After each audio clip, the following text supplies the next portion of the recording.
नमस्कार दोस्तों। तो आज हम लोग देखेंगे भगवत गीता का दूसरा श्लोक। तो दूसरा श्लोक संस्कृत में आप लोग पहले स्क्रीन पर देख लीजिए।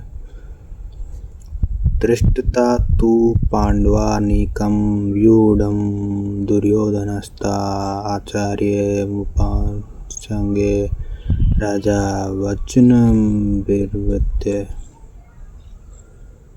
ये संस्कृत का गीता में दूसरा श्लोक है। इसका हम हिंदी अर्थ जानेंगे। तो इस श्लोक में संजय युद्ध भूमि का दृश्य धृतराष्ट्र को दिखाना शुरू करता है।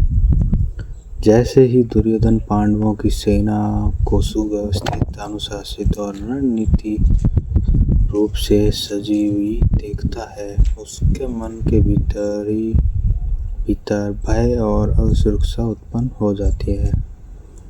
बाहर से वह स्वयं को शक्तिशाली राजा दिखाता है, लेकिन भीतर से वह डगमगाने लगता है। पांडवों की सेना का व्यूढ़ होना यह दर्शाता है कि केवल संख्या में ही नहीं, बल्कि नीति, नेतृत्व और धर्म में भी मजबूत है। यह देखकर दुर्योधन को पहली बार एहसास होता है कि अन्याय के बल पर खड़ी उसकी शक्ति उतनी स्थिर नहीं है जितनी वह समझता था।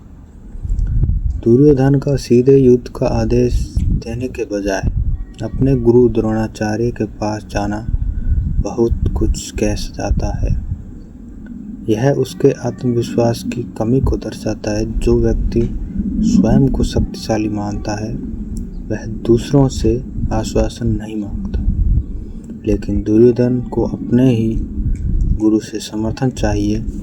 यह श्लोक यह भी दिखाता है कि धर्म के मार्ग पर चलने वाला व्यक्ति बाहर से कितना भी निडर क्यों न दिखे, भीतर से वह सदैव भयभीत रहता है।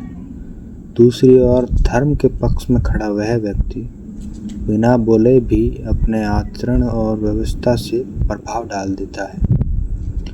गीता का यह श्लोक हमें सिखाता है कि जब हम गलत मार्ग पर होते हैं, तब दूसरों की संगठित और शांत शक्ति हमें भीतर तक हिला देती है। यह युद्ध केवल अस्त्र शस्त्र का नहीं, बल्कि मन के संतुलन और असंतुलन का संघर्ष भी है। तो ये था हमारा आज का दूसरा श्लोक।